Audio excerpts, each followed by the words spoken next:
ఊకుంటారా? అంటే వాళ్ళకి ఎందుకు ఇంత ఫ్రీడమ్ వచ్చింది ఫస్ట్ ఆఫ్ ఆల్? అంటే 10 సంవత్సరాల్లో మనం కూడా చాలా సార్లు మాట్లాడినామన్నా, చాలా మాట్లాడితే కూడా అక్కడ జీటీవీకి సంబంధించిన జర్నలిస్ట్ అడిగితే సరే దీని మీద స్పందించండి, మా రిపోర్ట్ని ఎందుకు అట్లా లాక్కుని వేరు, ఎవరు చెప్పారు, ఎవరు లాక్కోమన్నారు ఒకటి అడిగితే ఆయన అహంకారంతో ఏమంటున్నారు, మాకు పనిపాట లేదా, లేక మీకు ఏం పని లేక. అయితే ఆడ విషయం ఏంటంటే ఆయనకు పనిపాట లేక ఆడికి వచ్చిండు, మనకు పని ఉన్నది కాబట్టి ఆడికి వచ్చినాం.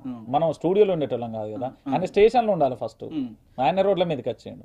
ఆయన వచ్చి ఏం చేసిండు, ఆయన కూడా మన పేద మధ్య తరగతి కుటుంబాలకు వెళ్ళి రావచ్చు.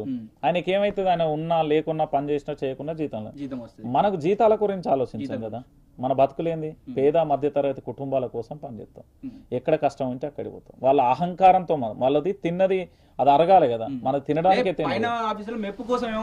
అదే ఎవరి కళ్ళల్లో ఆనందం కోసం, అది వాస్తవం, దాంట్లోనే ఉంటది ఖచ్చితంగా. అన్న మాజీ మంత్రి పుష్పలీల ఆమె కాంగ్రెస్ పార్టీలో మాజీ మంత్రిగా చేసింది. ఆమె ఏమంటుంది క్లియర్ గా అంటే, నిన్న జీ న్యూస్ డిబేట్ లో కూర్చొని మన యాంకర్ అడిగినటువంటి ప్రశ్నకు వాళ్ళు సిఐ ఎస్ఐలు అంతా మెప్పు కోసం ప్రమోషన్ కోసం వాళ్ళు అట్లా చేస్తురేమో, కళ్ళలో వాడాలని ఆమె సాక్షాత్తు కాంగ్రెస్ పార్టీలో మాజీ మంత్రిగా చేసినామనే అంటుంది. అంటే ఇప్పుడు ఒక సిఐ రాజేందర్ ఒక్కడే కాదన్న, నిన్న బల్కంపేటలో అమ్మవారిది ఊరేగింపు ఉన్నది, శివపోతరాజు అంటే అక్కడ ఉన్నటువంటి వాళ్ళకు సరే ఆయన ఎమ్మడో 5-6 మంది ఉంటారు, ఆయనను కూడా బెదిరించే ప్రక్రియ అక్కడ ఉన్నటువంటి ఎస్ఐ తీసుకున్నాడు. అది చాలా వైరల్ అయింది. అంటే మన న్యూస్ ఛానల్లో రాలే కానీ అక్కడ బోనాలకు సంబంధించినటువంటి యూట్యూబ్ ఛానల్స్ ఇవి ఉంటాయి కదా, దానిలో చాలా దారుణంగా ఆయన బెదిరించేస్తున్నాడు, నువ్వు రాకపోయి లోపలికి, నువ్వు లేకపోతే అమ్మవారు బయటికి అంటాడు. అంటే పోలీసులు కొంతమంది అని కాదు, ఈ మధ్య రాష్ట్ర ప్రభుత్వం వచ్చినాక పోలీసు వాళ్ళు అందరూ కొంతమంది దురుసు ప్రవర్తన ఎక్కువ చేస్తారు. అంటే ఇక్కడ నీకు ఒక లాజిక్ కూడా ఉన్నది, రివాల్వరే కంటి మీద పెట్టి అత్యాచారం చేసిన నీచమైన చరిత్ర మనది. ఏం చరిత్ర మనది? ప్రాణాలు త్యాగం చేసి అయినా తెలంగాణ ప్రజా సమస్యలను బయటికి తీసుకున్నాం. మనం ఉగ్రవాదులు ఇంటర్వ్యూ తీస్తాం, మావోయిస్టులు ఇంటర్వ్యూ తీస్తాం, మంచోళ్ళు తీస్తాం, చెడోళ్ళు తీస్తాం, మనకు ప్రాణం లెక్క చేయం. కానీ వాళ్ళు అట్లా కాదు కదా. ఒక సినిమాలో కోట సినిమా అంటాడు, ఉగ్రవాదులతో ఇంటర్వ్యూలు చేస్తారు, టెర్రరిస్టులతో ఇంటర్వ్యూలు చేస్తారు, నక్సలైట్లతో చేస్తారు, కానీ మమ్మల్ని వచ్చి మమ్మల్ని ఆడతారు. అదే మన బలం, అదే మన బలం అనేది వాళ్ళకు తెలియాలి. కానీ ఇప్పుడు కొత్తగా అయితే అన్న ఇక్కడ వైఆర్ టీవీ స్టూడియోలో ఇప్పటి వరకు నేను 8 నెలల కాలం పాటు వర్క్ చేసినా కూడా ఏ రోజు సరే నేను వచ్చిన తర్వాత సిసిఎస్ పోలీస్ స్టేషన్లో అన్న కూర్చున్నది చూసినాం, అక్రమ కేసులు పెట్టింది చూసినాం, రాత్రిపూట ఇక్కడ కింద కూర్చొని 10-15 మంది ఎస్ఓటీలు వచ్చి చూసినాం. కానీ ఏ రోజు కూడా ఏ అధికారి వచ్చినా కూడా స్టూడియోలో వరకు రానియలేదు.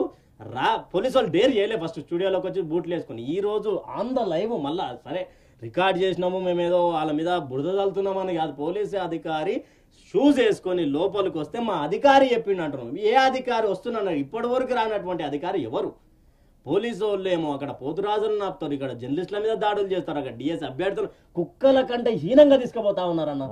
విద్యాశాఖ కాడ తీసుకుపోతా ఉన్నారు, ఆ గోషమాలు వేస్తా ఉన్నారు, గోషమాల్ స్టేడియం నిలిపోతా ఉందని చెప్పి మొన్న విద్యాశాఖ కాడ నుంచి వేరే కాడికి వేసారు. చిమ్మ చీకట్లో కరెంట్లు తీస్తున్నటువంటి పరిస్థితి, లేడీస్ కన్నీళ్లు పెట్టుకుంటున్నటువంటి పరిస్థితి. ఈ రోజు మీరు కూర్చున్న దానికి ప్రతి ఒక్కరం నేను కూడా కొండాపూర్ నుంచి రావడం జరిగింది, అక్కడ నుంచి జీడిమెట్ల నుంచి చాలా మంది కూడా స్పందిస్తున్నారు అన్న. జర్నలిస్టులలో కూడా ఐక్యత రావాలన్న. ఫస్ట్ ఒక కెమెరామ్యాన్ అంటే మనం చెప్పుకుంటే బాగుండదేమో కానీ ఒక మన లాంటి కెమెరామ్యాన్ కి దెబ్బ తాకింది అంటే శాటిలైట్ మీడియాలో ఉన్నటువంటి రిపోర్టర్లు ఎవరు స్పందించాలి?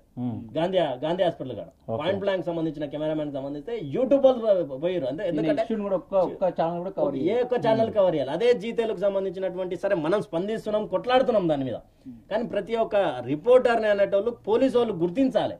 ఐడి కార్డు లేవి, అక్రిడేషన్ లేవి అంటే నియమాలు గవర్నమెంటే వేస్తలేదురా బాబు మాకు.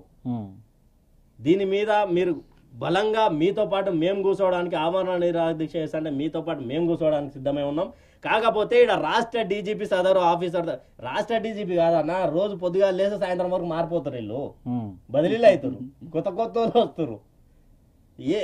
ఇప్పుడు రాష్ట్ర డీజీపీ అంటే ఈ రోజు ఈయన ఉన్నాడు, రేపు పొద్దుగా ఎవరు ఉండరు, ఎవరికి మనం వినపి రాష్ట్ర డీజీపీ కాదు అన్న, గవర్నమెంట్కి ఏదో డీజీపీ ఈ రోజు ఉంటుంది, పొద్దుగా మారుతుండు. నేను ఇప్పుడు సాయంత్రం 5 గంటల లోపు చేయకపోతే గవర్నర్ కి మేలు, రాహుల్ గాంధీకి అందరికి మేలు పెట్టి అంతా రాసి పెట్టిన 5 గంటల తర్వాత బటన్ వస్తుంది. అంటే బటన్ మనం ఏంది అంటే వీళ్ళకి ఇక్కడ చెప్తున్నారు కదా, వీళ్ళ నాయకత్వం అంతా ఢిల్లీ, కాబట్టి ఢిల్లీకే పంపిద్దాం.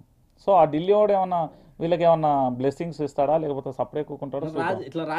ఎందుకంటే ఎప్పుడైతే నా స్టూడియోలో బూటుతో అడుగు పెట్టినప్పుడు అప్పుడే వాడు నాశనకాలం మొదలైంది. అది పోలీసు కూడా లేకపోతే ప్రభుత్వం నాకు సంబంధం లేదు. బహుశా నువ్వు ఇక్కడ పని చేసినావు, ఇక్కడికి రావడానికి దరిదాపులకు కూడా రావడానికి మన లావు డైపర్ తడుతుంది. అలాంటిది నా స్టూడియోకి వచ్చిందంటే ఇక మరి మనము నా రాజ్యాంగం ఉంటుంది మీ మీద కేసులు అయినప్పుడే పైకి వచ్చా గేట్ కా నుంచి మీరు సార్ రమ్మన్నాడు పోలీస్ స్టేషన్ రండి అంటే మనం వెళ్ళిపోయినాం. స్వతహాగా మనం పోయి మనం పద్ధతి ఉంటది. మనం పోయి కూర్చున్నామాట. కానీ ఇప్పుడు వాళ్ళు 41 CRP ఇచ్చినప్పుడు వచ్చినప్పుడు అయినా అక్కడ కూర్చోబెట్టిన చాయ్ ఇచ్చిన ఛాయల్లా కావాలంటే జ్యూస్ తాగితే జ్యూస్ ఉడక ఆపిన కాలాలు ఉన్నాయి మన. అయితే నేనేమంటా అంటే రాహుల్ గాంధీ ఇట్లా పట్టుకొని రాజ్యాంగం, ఇది రాజ్యాంగం అంటే మరి తెలంగాణ రాజ్యాంగంలో లేదా? ఇక అది వాళ్ళే చెప్పాలి. ఎందుకంటే మనం ఇందిరామనాన్ని అంటే